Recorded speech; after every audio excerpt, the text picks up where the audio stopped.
Today we talk about combat systems. I'm here to fight. I don't know what you're talking about, Charles. Battle music begin. Fight! Wait. No, I didn't agree to this. No. Hello and welcome to What is Tabletop, where Charles both wants to kill me and peak the audio. I'm Frank, and this is Charles. Hiya. You can tell he's the father of a 4-year-old. Yes. We've been practicing our Kamehamehas. Good for you. And while we're practicing our Kamehamehas, you can like, comment, and subscribe as we talk about combat systems. But before that, or I guess after that, whenever it is of your time, you should Join our Discord or even our Patreon. Give us money so we can do more dumb stuff like this. Haha. just like Lolaney, who became a YouTube supporter, because you can support on YouTube or Patreon. But thank you, Lolaney, for all your support. We appreciate it. Please don't beat me up like Charles does every day. Yes. It's on tape now. It's on tape now. Yeah, because nothing can be edited. This is all 100% true. No AI here. All right. So what are we actually talking about, Charles? We are talking about combat systems today. That's it. That's all it. you- That's it. We're done. All right. Have a nice That was day. it. Yep. Great episode. Combat. If you're new here, you might have noticed we've done a bunch of videos like this that all circle around combat. We're finally just talking about combat and the many ways that different games kind of do it. Really the two ways that games kind of do it, but the many ways that those two games kind of do it. Yeah, we're done dancing around the topic. We're actually going to talk about it today. So we're going to base this into kind of how narrative, more rules-like games focus on combat, and then how the more tactical, rules-heavy, rules, crunch, whatever you want to call it, games kind of focus on combat, and just go from there. So we're going to break it down in that way. So, well, let's start with everyone's favorite, and by everyone's favorite, I mean our favorite, I think. I think we lean more towards narrative story games, but that's just Yeah. me. I think for sure you and I especially, yes, I think we definitely lean more towards the narrative because I think there's more flexibility and creativity there. Yeah, so narrative games tend to have a surprising amount of variety in the combat. You'll notice that most narrative games, they don't treat combat as kind of the final like source of all things, right? Mm-hmm. So if we're taking our D&D example, no matter how hard you try, D&D combat is how you resolve all conflicts, no matter what. Yeah, I mean, if the shop owner won't give me a discount, he's going to die. Unfortunately, that's how the murder hobos actually do it. Sometimes they give you the discount and they still die. But I'm not even talking about how like you can have a political intrigue D&D game. And then let's be honest, usually what happens is there's a bunch of demons in there and you got to fight the demons because the political intrigue can only go so far. I mean, there's only so much intellectually you can put forth into that kind of stuff when it gets to the point of like, all right, I'm ready to roll some dice and beat some things Well, up. D&D is a combat system. Like Yeah. it's literally everything's built around that. Like sure, there's stuff outside of combat you can kind of do, but most of it is built around fighting things. Right. So it's not a surprise when you have narrative games that are like, well, no, there might be other forms of resolution that you can do, which is why combat in those kinds of games is much lighter. It's not as crunchy. It's not as broverse. I don't know if that's the correct word. Being robust or... Robust is definitely the word I was thinking of for sure. It's not as roboverse. Yeah, so like if, let's say we're playing Fate, or if we're playing really any rules light game. 10 Candles is on top of my mind because I was in a one-shot about it. If I wanted to punch Charles in 10 Candles, it is the same thing as if I wanted to convince Charles not to punch me, right? We're not doing anything different. We're rolling the dice and then just saying, okay, does it work or not? So this is the lowest form of combat that I've seen, is literally just one roll resolves an entire conflict. Right. And it does happen. There's a lot of rules like games that are like, we don't want combat to go on for hours. Let's just have one fight and then you can kind of describe it if you want. But really, we're just moving on from the conflict. You want to do your combat like a Dragon Ball Z episode. Yeah, where it takes like 5 episodes for 1 minute to pass. Yeah, no, Yeah. you definitely don't want that for sure. That long charge up for that spirit bomb, you know. It's going to be 5 minutes before this planet explodes. I don't think they've ever established how long it actually Yeah, it was like next time on Dragon Ball Z, and Goku's still going, I'm like, all right, well. So that's kind of one extreme. There are some narrative games that will have a little bit more crunch to it. So for example, the Dune RPG, which I recently got to do a full kind of thing on. They have zone combat, right? Zone movement, Perfect. stuff like that. But notably, there's no health. It's still abstracted away, right? So we're taking things kind of away. There's still not a lot of like specific rules and niches there. There is kind of health in Dune, but honestly, you could have somebody who's really good at battle. Literally, that is the skill. It's called battle. And if you roll and you succeed, then you just take out an asset, which could be an enemy. And then you could get certain feats that Evan took where you could spend some stuff and then take out an additional asset for free. So you're so good at fighting, you just take down 2 dudes without even having to think about it. So there's additional rolls that are needed to be made. It's not just a one roll resolves the whole combat, but you could reasonably say, like, if you needed 3 successes and you got 6, one could reasonably say, oh, okay, you take out all the guys in that room. Are you even calculating the numbers at that point? When, like, you can say the successes, but again, that's more of a difficulty thing than it is a, looking at hit points and AC and stuff like that, which we more attribute to combat systems. All right. So basically, it's just like, this is how many successes you have, and if you double it or get more than that, you do something maybe a little more additional in that combat. Yeah, again, it depends on some of the feats you take, right? This is where, like, the rules abstraction kind of fits in. I think the crunchiest you can kind of get is something like Daggerheart or Avatar, which are more narrative-focused games. Like, and they have combat, but they're still about the narrative being told, right? So if you want to check out our Avatar one-shot, go check it out. That's a good example of how the combat works there, where it's more about, like, what is your character doing? Explain what your character does, and then we will find the mechanics that support that. Same with Daggerheart does the same thing. Which is really fun to do it in that way, because especially if you're a creative type, it lets you kind of flavor what you're doing. It's like, okay, this is the action I'm taking, but this is how it looks. You're able to describe, right? And again, if you're really good at being descriptive, it can make it a scene really interesting. Yeah, we've talked about before, like Avatar, if not designed properly, a RPG based around Avatar: The Last Airbender would be very crunchy. It's like, okay, you want to take the boulder feat or the boulder spell that allows you to throw a boulder that's 15 by 15 feet and do X, Y, and Z, and then there's the burrowing underground feature or this or that. That could have been one way to do it. I liked how Avatar Legends actually did it, where it's just more like, you're really good at earthbending. What is your specialty in earthbending? Well, I like to have rocks form around my hands like gauntlets. Cool, that is your specialty. Awesome, great. Yeah. We move on. But then, like, Daggerheart is also very rules light, in the sense that you're only ever rolling like 6 possible things, right? You have the 6 stats, and then any roll you make is dependent on one of those 6 stats. What's nice is that when it comes to initiative specifically, the flow of battle is more freeform. You're not structured and rigid and saying, I have to go after this person. You can kind of just do whatever you want, whenever it makes sense for the story. And that's where, like, the beauty of combat systems and narrative games can come from, is like, oh, do you want to immediately go again to, like, follow up the momentum of what's going on? Heck yeah, let's do that. Because there was nothing worse in D&D than it's like someone does a really cool maneuver against, like, their foe, right? You're fighting your character's long-lost brother, and you do a really cool thing, and then Evan goes next and he one-shots the dude. Yeah, I'll be honest, there have been times where we've played D&D where it's like, this should have been so-and-so's, like, final moment. Like, someone should have had this moment, but it was taken because another character was just either an incredibly lucky roll or just a really powerful, like, move, and you're like, oh well, I guess I'm not gonna get my we've had moment. Times where that was the case, where the person who wanted to have the moment did. I remember in the last campaign we did where it was like Zach Dunkerton's character, who had lost a leg to the big bad, could have used his new crossbow to finish him off, and I had to, because of the rules of the game, basically not tell him he could do that. Like, bro, just go for it. Like, it felt like it kind of hurt against the game, versus like in a narrative focused game, if Dunkerton's like, you know what, the combat's been going on long enough, I'm going to attempt this really cool thing. And I'm like, you know what, if it's successful, we're just going to say that does it, right? Like, the narrative can overtake some of the other rules in that regard. And that is, again, the fun thing about combat is there as a tool to be used to tell the story, but it's not the structural point of the story. Combat's not the main, like, oh, we have to have this very elaborate combat system where it can take us several, like, minutes or, hours, maybe even, depending on what kind of system you're running. Because again, in the system like Avatar Legends, it's one of those things where you want combat to flow like it's like you're reading a book, like you're reading a story or watching a show. It's like, oh, this is really cool how it happens, and it's cool to have the GM make that recognition too. To be like, okay, this is this character's moment. I want them to have this moment at this time. So if they are able to succeed on this one, we're gonna let it happen.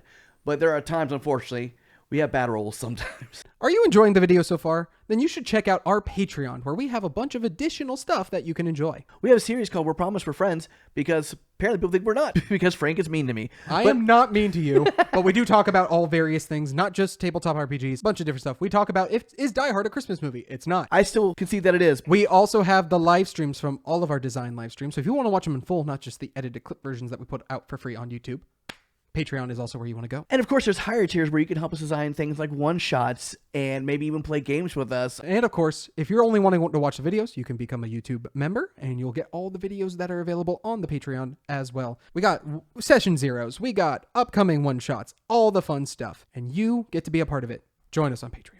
Now back to the actual video. Right, but then again, then it becomes a part of the story. So going back to our Avatar one-shot where Brooks is doing a one-on-one with the big bad. And I knew ahead of time, I'm like, this ain't going to end well. He was designed to fight all of y'all. And he's doing one-on-one. But the story that was being told of like, okay, I can't beat him physically, but morally, through the morale system, through that system, maybe I have a chance. And then Brooks still losing, but then you have Dunkerton who's able to come up and be like, well, I'm the one who can maybe relate to this guy better than anybody else. Maybe now he's in an emotional state. I can convince him to stop fighting. And the beauty that came from that story doesn't necessarily happen as much in tactical games. It still can, which is why I think a lot of people will play tactical games, included D&D. Because you still can have those moments. And when they do happen, it's really awesome. But imagine being able to have a little bit more control over when those awesome moments happen. Highly recommend narrative focused combat for that. Yeah, it's one of those things too where you're watching Dimension 20 or Critical Role, and you want the thing to happen, but you also know you're at the whimsy of the dice. But at the same, that's why I think people have a hard time watching these things sometimes. Like, is this staged? Does this really happen? Yeah, because like I know Allie Beardsley constantly get the nat 20s, but when they come in, like they're coming in clutch with that stuff. And I'm like, did they really get that nat 20, or is that like scripted? I want to believe so. I think so. I'm like that person. I'm like that kid with Santa Claus type thing. I just have to believe that it's real. That it happened because I want to believe it. Now, conversely, you might be saying, well, like, I actually enjoy the fiddly bits of combat. And that's where tactical games can come in. Because narrative games are fun, but if you want it to be more of a game, like literally more of a, like, I move my character and have tactical positioning, and it's more about outsmarting the monsters than it is about telling a story, which is completely fair. That's a completely fair game style. Tactical games is where you want to go. Yeah, it's more like a chess versus like, charades. It's basically what it is. Yeah, and almost in the inverse of the narrative games where you have less rolls that kind of determine how combat goes. This one you get more rolls. So usually it's like, okay, I'm going to make an attack. Maybe they make a saving throw. Maybe I'm rolling damage or double damage, this or that. In the worst case scenarios, you are rolling an insane amount.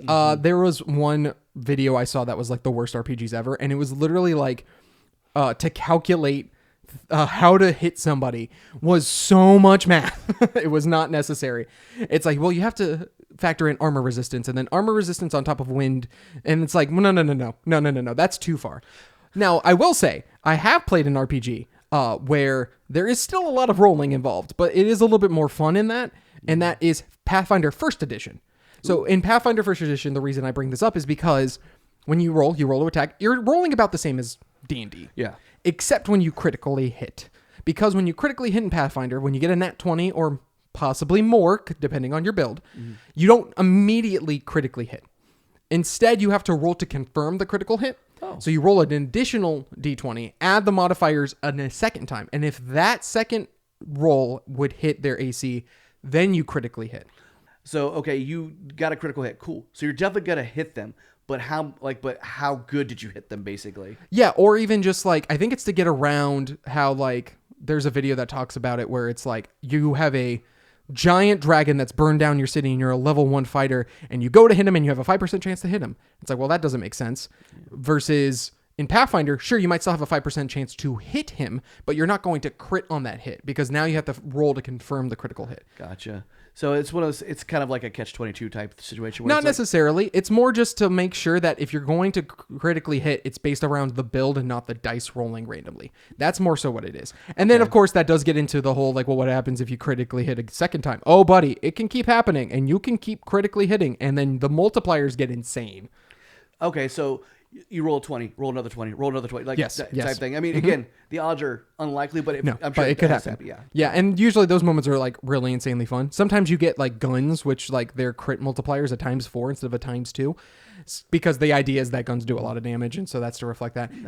That's just one example of going, I would argue, like just up to too far with tactical combat, where it's like, let's be honest, rolling to crit is probably one of the more fun ways to roll too much versus, calculating wind resistance being an issue there. So I guess my only last question about that Pathfinder is: so you roll a critical hit, and then you roll. What if you don't meet the AC on that second roll? Then you at least hit the character. You just don't do critical damage. Okay, That's so it. it's just not critical damage. It's still damage, just not Yeah. critical. Versus Got it. Pathfinder 2, where it is more like, did you get 5 above the armor class? Yeah. Then it's an automatic critical hit, which I think is a really fun way to do it too. Yeah. What you'll find with tactical games is that character build is just as important, and if not more important. Oh, for sure. I 100% believe that because, again, you're kind of, I don't have the shirt on right now, but you're optimizing. So Absolutely. And you kind of have to optimize to make sure that everything works well and works accordingly, which is fine. There's nothing wrong with that. I mean, especially if you know going into it that that's the point of the game. So knowing like with Pathfinder 2, whether it's before or after the remaster, your build is very important. And like what you specialize in is very important because those few pluses can just make sure that you're guaranteed to crit more or guaranteed to do the thing you want to do even more. again, I know I like to play characters that are flawed in general, like even when it comes to their builds. But I know if I'm going into a game where it's like the idea is like you're the best at this, you're the best at this role. Like you're one of the best characters that does this particular thing, like swashbuckler, if you will. You're the best pirate that there ever lived. Arr. Arr, yeah. So you're gonna want to make sure the things you are building into your character make that, you know, where it makes sense to have that there. Right. Because I'm not gonna be a swashbuckler and then have like, you know, but I'm also really good at flying. Yeah, it's like I also took 5 levels of wizard because I wanted to be able to fly. And it's like you can, but then like the optimization is lost a little bit, which depending on the game can be a good or bad thing, but not necessarily the worst thing. I know whenever I'm running a game, I want players to play the character that they want to play. I think optimization is really cool, and I'm fine with that. And I would be fine with that, having that kind of idea in our game. Like, here's a way to optimize characters type thing. But I'm also fine with the idea of like, I want to play this character who's just, you know, so random that... Oh, we'll get to that. Yeah. Don't worry. That's at the end of the, like towards the end of the video. We'll kind of talk about that a little Perfect. bit, and you'll be surprised what our stance is. You won't believe number 5. Number 5. The last thing I want to mention is that positioning becomes very important. And for the example for this one is Lancer, because Lancer tells you, hey, since you're working with a grid that is hexagons, for all you hexagon fans out there, what a cone is versus what a line is very important, and the direction you're shooting it at, that positioning is very important for tactics, because knowing like, okay, these people are within this range, so if I go to attack this guy, my ally is still getting the benefit from my previous thing, but I'm still able to go and hit this dude. That is a... If you're wanting tactics to be really important, positioning is a very important thing. I would recommend looking at Lancer. 4E, because Lancer took a lot from 4E as well, does a very good job of understanding that stuff for sure. Yeah. And another thing, I think with layout, you get the things like where potentially you have levels too, like elevation and depth. So, Yes. Because like, again, if you're below something, you may not have as good I think Pathfinder 1 had like a attacking from above, got you some advantages and stuff like that. yeah, which to me makes sense. I'm like, okay, I'm firing He has from the high above. ground. Now, you might have noticed we haven't talked about D&D in this tactical section, because D&D is not tactical. I said it. Controversial. It's not controversial. It's true. No, a few reasons why. One, the build about your character doesn't necessarily matter too much. True. Unless you're making it your sole mission to make a terrible character, your character's probably going to be good at something. Breaking the game the opposite direction. You know what? Challenge accepted. Next time I play D&D. But you're not going to have fun, is the downside. And that's fair. The nice thing about D&D is that you're not going to get punished for not having an optimal build in any capacity. Right. The downside is you're not, even when you make an optimal build, it comes too repetitive, at least for me, to like really enjoy that as much. Now, another reason it's not tactical is because it doesn't have things like positioning. Positioning usually doesn't matter. Occasionally, if you're using flank rules, maybe. But like ultimately, I don't think you have enough choices in combat to really justify it being tactical. So for me, a tactical thing is like you make a character and you can do multiple different things depending on what the situation arises. Sure, you might have built your character around one thing, but you still have options that can benefit the group as a whole. Yeah, I think what you were saying with D&D, I mean, the tactics are very simple in D&D. They're there, but they're simplistic. It's like, okay, I can only attack within 5 feet around me which I'm like, logically, I'm like, that kind of makes sense. Yeah. Okay, I have a longer weapon, so I can attack a little further. Got it. But it doesn't go into, and there is cover rules and things like that, but it doesn't go into depth with that kind of stuff. So, No, it really whereas doesn't. other games will say, okay, because you're behind this thing, it gives you this calculated percentage of coverage. Well, they and have like this D&D percentage chance has of hitting you. cover and stuff like that, and It they've does. simplified it, which is fine. But it doesn't make it tactical, because I haven't seen too many times where someone's like, I need to find cover because it's going to help me out. It's Right. more of like, I guess I'll use cover because it's there. The fact that like I can run various different D&D scenarios and people will treat them the same way. It's kind of an important thing. And now I know you're going to say. Now I know what you're going to say. Oh, no, but Frank, you could just change how the monsters work and this and that. Yeah, that's not what the game does. That's homebrew. And Yes. as I would argue, if you're having to homebrew it, it's not what the game does. It's what you do. Again, that's why we have so many like 5e modules out there, is because people want to homebrew because it's not up to their standards of gameplay. Anytime I run a D&D game, I cannot imagine not homebrewing something. Right. Now, I will say the last thing I'm going to point out is that D&D can be a slog, and that is a problem. So we've talked about narrative games allow for the more flowy nature, right? Tactical games usually have more strict, like this is when your turn goes. If you're doing a tactical game right, though, even if it's a longer combat, you're still having a lot of variety in that longer combat, right? Maybe there's a boss that changes their form a little bit. Like now it's a different fight that you're doing halfway through the battle. Right. D&D doesn't necessarily do any of that. And in some cases can be a slog where it's like no side is gaining enough momentum to end the battle. And so it's just a war of attrition at that point. There's actually a reel I've been watching with the Cleveland Browns. I don't know if you've seen it on Instagram. No. It's just talking about how bad the Cleveland Browns are. And it's like, oh, we punt. We're the Cleveland Browns. That's like all they say in the So in it's the like, skit. I punt. Yeah. I punt. Yeah, it's because of how poorly, and it's funny when they win the games too, because the guy who's doing this stuff, again, I can't think of who the guy who does it, but it's really funny because and that makes you think of when you're in a stalemate in combat, because it's like, okay, we do this, you do this, and it's just I attack. They monster attack. attacks. I attack. The monster attacks. I heal, they heal. It's Yeah. because you can predict things at that moment, and when it gets to that, it becomes boring. Yeah.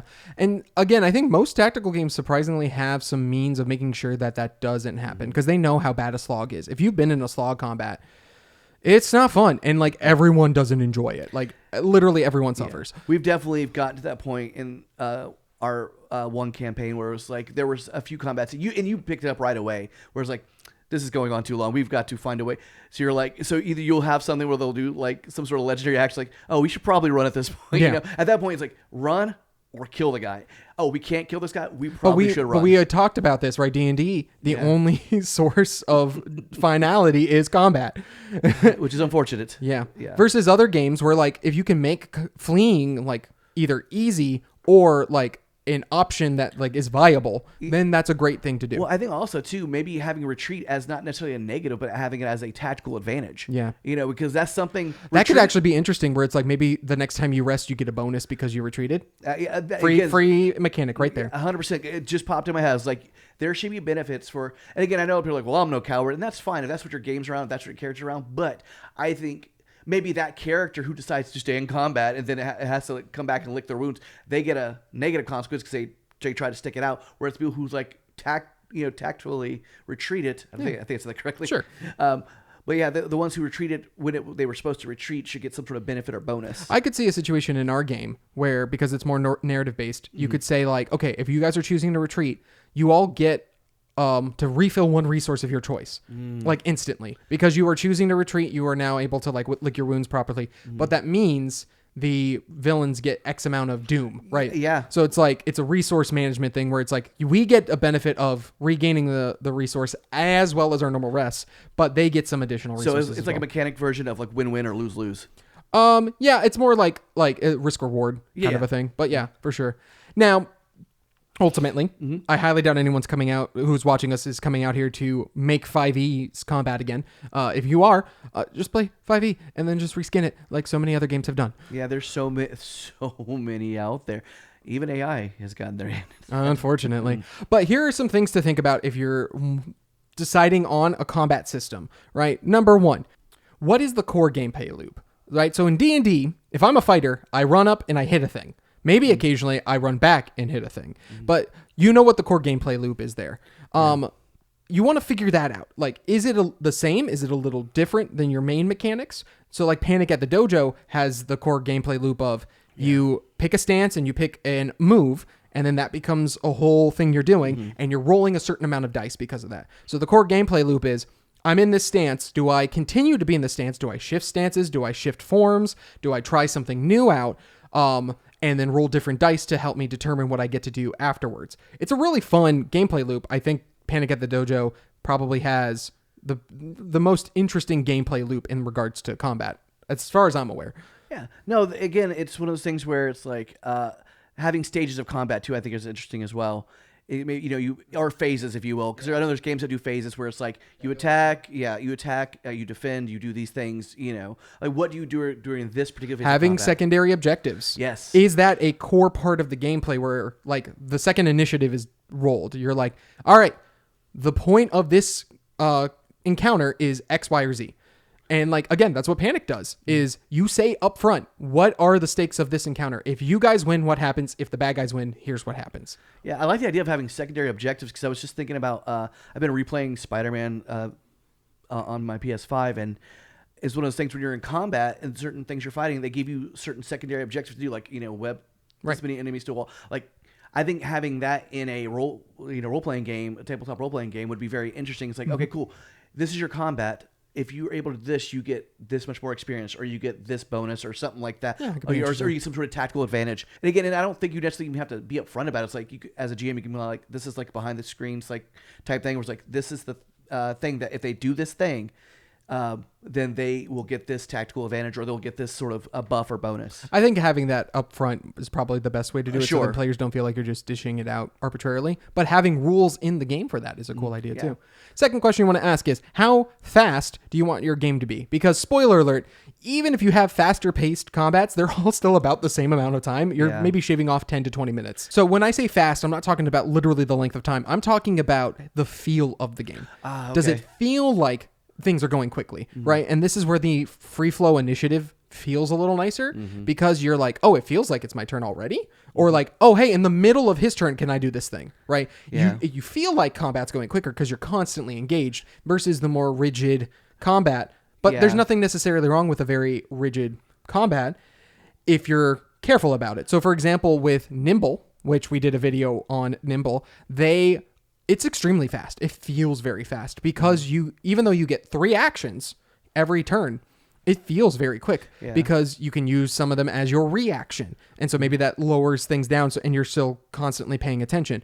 And those reaction things can be helping another person, but it could also be defending yourself. So there's stuff like that where it's like, how engaged is the player throughout the time? Well, that's the thing with combat. It's very perspective based too, because again, when you watch a movie, you're like, oh, well, why aren't all these guys attacking? It's because you're going to miss something if they do that. You're going to miss something in the camera and the shot. The only thing that I think that kind of does it is when you're playing a video game. Where you're attacking somebody, your friend's attacking somebody, and you could be on different sides of the map type things. But like when you're playing a game or reading a book, they can't say all this happens. They can say it all happens at once, but again, you have to if you want the details, you have to see it happen. And that's what's cool about the free flow is that, say I need to get up for a minute, like, I got to check my phone or something happened, whatever. The free flow is nice because I'm like, oh, well, my turn's coming up real quickly. I don't have to worry about that as much either. It gives a lot of flexibility to the player at the table. It's, it takes consideration to other things that are going on, around you. So knowing that's knowing that if there's a structure, I can walk away for a little bit because my turn's not coming up yet. Yeah, I think that's fair. Another thing you want to focus on is how different are the gameplay styles between characters. Draw Steel is very intentionally doing this. It might have a bad layout like we discussed last week, but it's very good at being like, this character is going to play very differently than this character. Yeah. And I think it's a great book to look into for how do you want different classes or different gameplay styles to kind of emerge from the game you're making. Yeah. And then the final thing I want to discuss is how important is party composition. So like, this is similar to your character build, but even more than that, it's the choices that your party makes as a whole, right? So D&D 4th edition intentionally said, we are classifying this group of classes as a leader. This one is a defender. This one is a striker. And then now you have to choose one from each one. And Dominant does the same thing, where it's like, here are the different kinds of things: a guardian, a striker, right, a bruiser. have a player pick one from each, and then you are more well-rounded, and you get to like support the gameplay a little bit more like that, right? Knowing that there is going to be one support means when you are creating monsters, you know, like, well, I can be a little mean because they got a healer. Yeah. They have to have a healer. It's part of the rules. Well, and that's what I loved about how Brooks did his character in our one shot, which you should go check out if you haven't. But the way he did it, the way he built his character was in such a way where it's like he was really good in combat as well. Like he was useful. It wasn't like, oh, I heal. You know, he did more than just heal. So yeah. I don't think you guys would have been nearly as successful if Brooks didn't make the character the way he did. No, absolutely not. Yeah. So I think that's a great way to do it too. Is like, okay, there's a leader class who is like a support character, but more in like buffing the party versus the healer who's more there to make sure the party doesn't go down versus the bruiser who's up close fighting versus the striker who might be far away. You know, just having that idea, having that composition in mind as you're creating everything can make the gameplay a little bit more fun. Right. And I'm going to go back to D&D for a second. Again, with theirs, they have their subclasses too, which, because again, you could have a group of bards or whatever, and then one bard can be more focused. Again, it's not great. I will not say that's not a great idea, but like, again, that is something you consider for your game if you're designing one. Thinking maybe, what's the versatility? Yeah, what's the versatility of this class? What do you think this class is able to do? Because in my mind, a bard can do a lot more than what D&D says it can do. In my mind, like that's like touching on what a bard is. To me, what an actual bard is can go far beyond that. I think Daggerheart does a really good job of, I don't know what they call it in the their domains. With what they can do versus, and again, you kind of flavor it how you want to flavor it too, which is nice. But I think Daggerheart does it better, in my opinion. And then you'll notice in those questions we asked, we did not mention anything about balance or complexity because, spoiler alert, those things don't matter when you're making a combat system. Charles brought it up earlier. It doesn't matter if it's necessarily viable. What matters is it playable? That's what matters. Like, is a person going to have fun playing this character? It doesn't have to be perfectly optimized, and it doesn't need to be. Most designers, fun fact, actually don't design things based off of optimal builds. For example, in D&D, in the early 5th edition, they didn't design encounters based off of how optimal player groups would be playing it, which makes the newer 5e, the 2024 rules, really frustrating because you could clearly tell that it was based around balancing and optimability, and now it's not as fun of a game. So make the game you want to make. And then if you're not happy with it, if you or if you think just your fan base is just angry about it, then make adjustments as you go. Because that's the great thing about tabletop role-playing games is that you could easily come up with another thing for your community to use. And you don't necessarily even charge for it, especially if it's something so broken where it's like, well, we screwed up, guys. Here's a free PDF or to fix these things that we may have screwed up on. Yeah, and again, to Charles's point, if you're making a game that you would enjoy, chances are there's going to be a crowd out there that enjoys that game too. So you don't need to have X, Y, or Z in your combat system just because the most popular game does. The big problem with 5th edition is that it's trying to appease everybody. And because of that, it's not appeasing everybody. Yeah. But the problem is those people don't know that. That's a completely different thing. Regardless, tell us in the comments, what's your favorite combat mechanic you've come up with? What's kind of your philosophy in regards to combat systems? Do you like the hiya or do you like the talky talk? Do you have, we didn't even kind of talk about it, but like, is talking as viable as punching something in combat? That's something you should probably think about. Spoiler alert, that's something we've thought about for sure. Yeah. So make sure you figure that out. But until then, stay witty, and I have to get Charles back. Yeah!